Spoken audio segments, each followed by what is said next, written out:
The mistake happened on the worst day of Ryan Carter's life. The kind of mistake that usually lasts only a few seconds.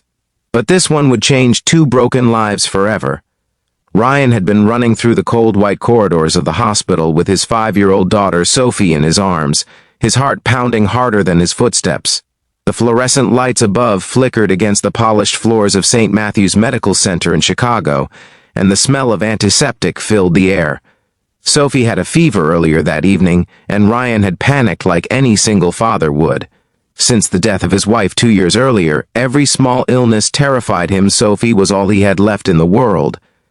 In his rush to find a nurse, Ryan accidentally pushed open the wrong hospital room door. Inside, the room was quiet. Too quiet. Machines hummed softly beside a hospital bed, where a fragile woman lay staring out the window at the gray winter sky. Her skin was pale, her breathing slow, and yet there was something peaceful about her presence. Ryan immediately realized his mistake and began apologizing as he stepped back toward the door. But before he left, something happened. The woman slowly turned her head and looked at Sophie in Ryan's arms. Her tired eyes softened, and a faint smile appeared on her lips. The kind of smile that carried years of loneliness behind it. That moment froze Ryan in place. Before we continue this emotional story, take a second to support the channel. If you believe in kindness, second chances, and the power of unexpected love, please like this video, share it with someone who needs a little hope today, comment where you're watching from, and subscribe to the channel so you never miss stories that touch the heart. Ryan eventually explained his mistake to the nurse who entered moments later, and Sophie was quickly taken to be examined. Thankfully, her fever turned out to be nothing serious, just a minor infection. But something strange stayed with Ryan after that brief moment in the wrong room. It was the look in that woman's eyes. Over the next few days, Ryan found himself thinking about her. Life as a single father was exhausting. He worked long hours as a mechanic at a small garage in Chicago, rushing home every evening to cook dinner, help Sophie with kindergarten homework, and tuck her into bed with the same bedtime story her mother used to read. Ryan had learned to live with loneliness. He believed love had already left his life once, and that was enough. But he couldn't forget the woman in that hospital room. 3 days later, Ryan returned to the hospital with Sophie for a follow-up appointment. As they walked through the hallway, Ryan slowed down near the door of the room he had accidentally entered before. Sophie noticed. Children always notice things adults try to hide. Curious, Sophie asked if they could visit the sad lady they had seen earlier. Ryan hesitated, unsure if it would be appropriate, but Sophie's innocent concern won the argument in his heart. He knocked gently. The same woman was still there. Her name, Ryan soon learned, was Grace Whitaker. Grace was 32 years old and had been battling a rare heart condition for most of her life.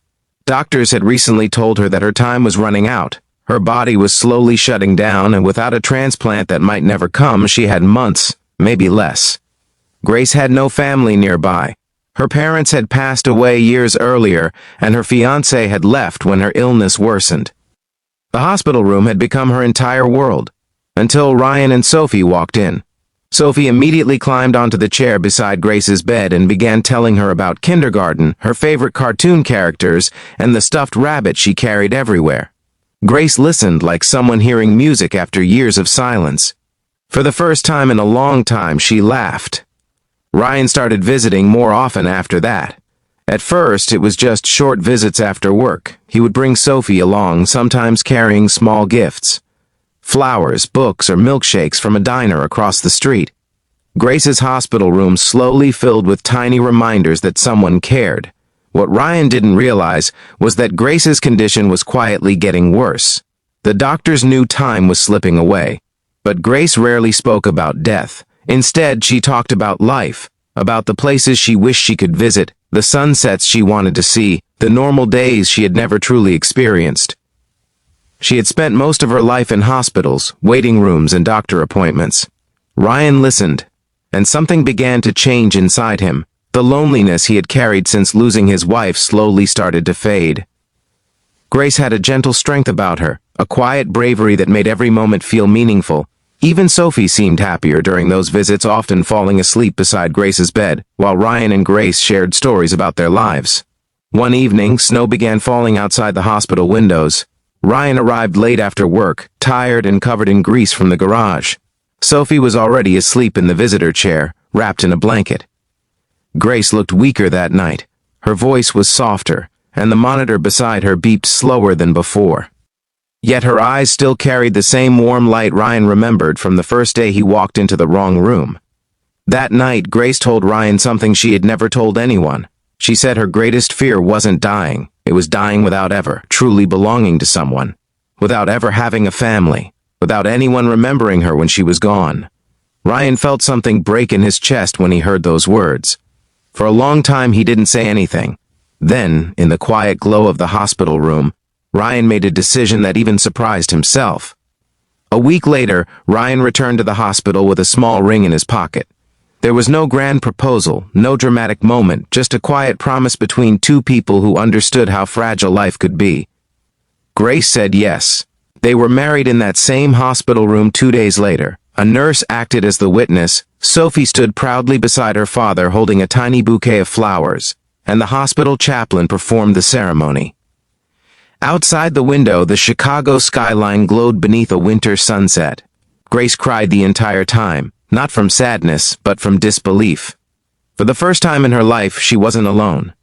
Ryan didn't marry Grace because he expected a long future. He married her because he wanted her final days to feel like a lifetime. And something remarkable happened in the weeks that followed. Grace began improving. Doctors couldn't fully explain it. Her condition was still serious, but the constant decline suddenly slowed. She smiled more, laughed more, and even managed short walks down the hospital hallway with Ryan and Sophie beside her. Hope, it seemed, had its own kind of medicine. Months passed. Then the miracle arrived. A matching heart donor was found. Grace underwent transplant surgery that spring. The recovery was long and difficult, but she survived. The woman who once believed she would die alone eventually walked out of the hospital holding Ryan's hand, with Sophie skipping happily beside them. Years later, Ryan would often tell people that the best thing that ever happened to him was walking into the wrong room. Sometimes life changes because of careful plans, but sometimes it changes because of one small mistake. If this story touched your heart even a little, please take a moment to like the video, share it with someone who believes in love and second chances, and subscribe to the channel for more powerful true-style stories. And before we end, I have a special request. Please comment the word kindness below if you believe one act of compassion can change someone's entire life, because in Ryan and Grace's story, it truly did.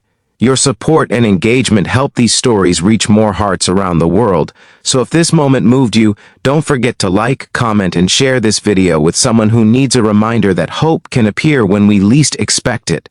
Sometimes the wrong door leads to the right life.